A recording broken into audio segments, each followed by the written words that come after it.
हम 15-15 घंटे पढ़ रहे हैं लाइब्रेरी में और पेपर 15 लाख में बेच रहे हैं। हमारे बाप के पास 15 लाख नहीं तो वो कहाँ से देंगे। बीती रात उत्तराखंड में मचा बवाल, सड़कों पर उतरा युवा। पुष्कर सिंह धामी के खिलाफ लगाए वोट चोर गद्दी छोड़ के नारे। जी हां दोस्तों, अब देश में चारों तरफ भाजपा और उसके नेताओं का विरोध देखने के लिए मिल रहा है। कल ही हमने देखा कि लद्दाख के अंदर कैसे बीजेपी दफ्तर को फूंक डाला, आगजनी हुई, पुलिस पर पत्थरबाजी हुई और अब वही युवाओं ने, जेन जी ने उत्तराखंड में पेपर लीक के मामले को लेकर बवाल मचाया है, जिससे भाजपा सरकार के हाथ पैर फूल गए हैं, घुटनों पर वो आ गई है। तो पूरा मामला क्या है दोस्तों, कैसे पूरे शहर में एक विरोध की लहर चल पड़ी है, सब कुछ आपको विस्तार से बताऊंगी इस वीडियो में, तो आप हमारे साथ अंत तक जरूर बने रहिएगा। नमस्कार, आदाब, आप देख रहे हैं खबर अड्डा और मैं हूं आपके साथ सुम्बुली रम। दोस्तों, बिहार लद्दाख की तरह उत्तराखंड में भी जेन जी सड़कों पर आ चुका है। पेपर लीक के खिलाफ पेपर चोर गद्दी छोड़ के नारे लगते हैं, बाकायदा पुष्कर सिंह धामी मुर्दाबाद के नारे लगाए जाते हैं और ये सभी नारे छात्र लगा रहे हैं क्योंकि UKSSC का पेपर लीक हो जाता है। इसको लेकर छात्र लगातार प्रदर्शन कर रहे हैं। कई तस्वीरें सामने आ रही हैं प्रदर्शन की। तो सबसे पहले आप इन तस्वीरों को देखिए जिसमें आप देख सकते हैं कि छात्र रात भर सड़कों पर बिताते हैं, सड़कों पर ही खाते हैं, सोते हैं, प्रदर्शन कर रहे हैं। बीते 2 दिनों से इनका प्रदर्शन चालू है, लेकिन इस पर सरकार की तरफ से कोई खास संज्ञान नहीं लिया जा रहा। उल्टा इनकी आवाज को दबाने के लिए धारा 163 लगा दी गई है ताकि जो छात्र इकट्ठा हो रहे हैं वो ना हो सके। शांतिपूर्ण प्रदर्शन किया जा रहा है, लेकिन इसको भी रोकने की पूरी तरीके से कोशिश की जा रही है। छात्रों को लेकर क्या क्या खबरें अभी तक सामने आई हैं दोस्तों, सब कुछ एक एक करके आपको बताऊंगी। उससे पहले आप देखिए उत्तराखंड का नजारा, कैसे उत्तराखंड के अलग अलग शहरों में छात्रों का जबरदस्त प्रदर्शन चल रहा है पेपर लीक को लेकर।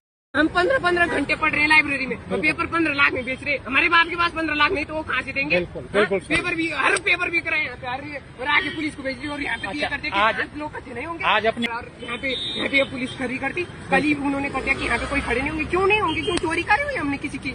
नहीं, मतलब ये सरकार की इस्तीफा दे, मुख्यमंत्री इस्तीफा दे। मेहनत से पहाड़ से कर रहे हैं, अपना पेट काट के पढ़ा रहे हैं सर हमको कि इन पे कुछ हो जाए। देखा आपने दोस्तों, अब बताइए, छात्र सालों साल मेहनत करते हैं सरकारी एग्जाम का, मगर बाद में उसको पता चलता है कि पेपर ही लीक हो गया, तो आप समझिए कि उस पर क्या बीतेगी। और सबसे बड़ी बात तो ये है कि आखिर क्यों देश में लगातार पेपर लीक हो रहे हैं और इसकी अब तक ठीक तरह से कोई जांच क्यों नहीं हो पाई। बिहार में भी लगातार पेपर लीक के मामले सामने आए, मगर आज तक उसका आरोपी पकड़ा नहीं गया। और अब दोस्तों उत्तराखंड के तमाम छात्रों को की भी यही मांग है कि इस पूरे मामले में CBI की जांच हो, आरोपी को पकड़ा जाए।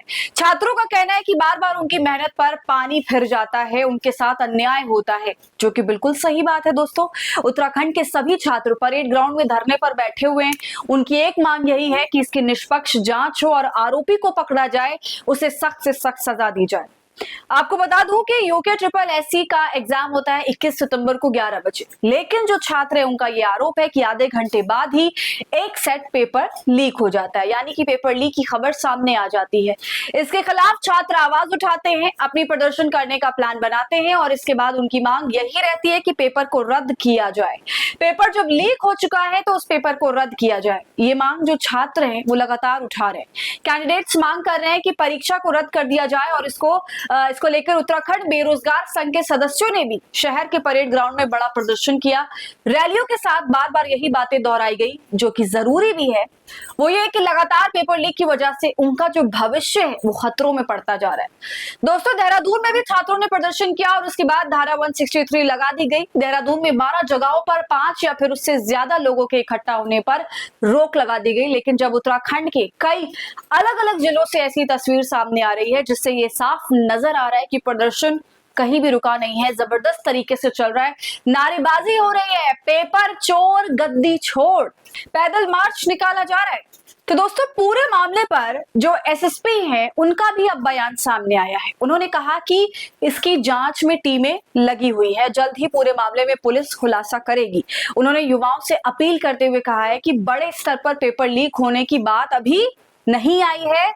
हमने 2 से 3 लोगों को हिरासत में भी लिया है, जो भी सच है जल्द सामने आ जाएगा।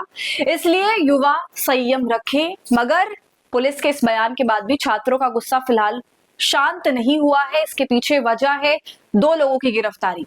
इस परीक्षा से सिर्फ एक दिन पहले यानी 20 सितंबर को देहरादून पुलिस की स्पेशल टास्क फोर्स ने पंकज गौड़ और हाकम सिंह नाम के 2 लोगों को गिरफ्तार किया। आरोप है कि इन दोनों ने 6 कैंडिडेट से परीक्षा में पास कराने के बदले 12 से 15 लाख रुपए लिए। हाकम सिंह को 2021 में भी यूकेएसएससी पेपर लीक के मामले में गिरफ्तार किया जा चुका है। पूरे मामले में ये बात भी समझ आ रही है दोस्तों कि बहुत बड़े लेवल पर पेपर लीक जो है नहीं हुआ है, मगर सवाल ये है कि पेपर लीक चाहे एक बच्चे के लिए हो या 6 बच्चे के लिए, लेकिन ऐसा हुआ तो, और ये बाकी तमाम जितने भी छात्र इस परीक्षा में बैठ रहे हैं उनके साथ ये नाइंसाफी है, उनकी मेहनत के साथ ये धोखा है।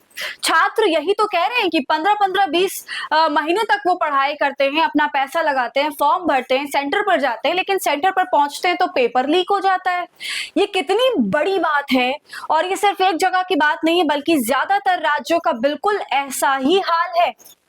ज्यादा वक्त नहीं हुआ है, अभी कुछ दिन पहले ही हमने बिहार में इसी तरीके के प्रोटेस्ट देखे थे जहां पर बीपीएससी के छात्रों को पीटा गया। बताइए, उनकी भी पेपर लीक की समस्या थी, भर्ती ना होने के सवाल थे, मगर इनका कुछ भी समाधान नहीं निकला और छात्रों को बदले में सिर्फ लाठी डंडे पानी की बौछार मिली। दोस्तों, अब देखना यह है कि इस पूरे मामले में आगे क्या होता है, लेकिन जिस तरह से पुष्कर सिंह धामी जो उत्तराखंड के मुख्यमंत्री हैं उनके खिलाफ मोर्चा खुला हुआ है, भारतीय जनता पार्टी के खिलाफ मोर्चा खुला हुआ है, बाकायदा नारे लगाए जा रहे हैं, वो नारा जो राहुल गांधी ने दिया, तो मामला पूरे भारत में ही एक तरह से देखा जाए तो भाजपा के लिए बहुत गंभीर होता जा रहा है। ये वाला डैमेज कंट्रोल कैसे करती है भाजपा, वो देखने लायक होगा। साथ ही दोस्तों, देश में इतना हंगामा मचा है तो जाहिर है विपक्ष तो शांत रहेगा नहीं। देखिए, पूरे मामले पर प्रियंका गांधी वाड्रा ने भी ट्वीट किया और छात्रों की दुविधा को बताया और कहा कि बच्चे दिन भर में 15-15 घंटे पढ़ाई करते, मगर बाद में उन्हें सुनने को मिलता है कि पेपर लीक हो गया। इसी तरह चारों तरफ विरोध की आवाज उठ रही है, तमाम विपक्षी नेताओं की तरफ से भी। तो दोस्तों, आपकी इस पर क्या राय है, कमेंट कर हमें जरूर बताइए। वीडियो को लाइक और शेयर करें, खबर अड्डा को यूट्यूब पर सब्सक्राइब करें।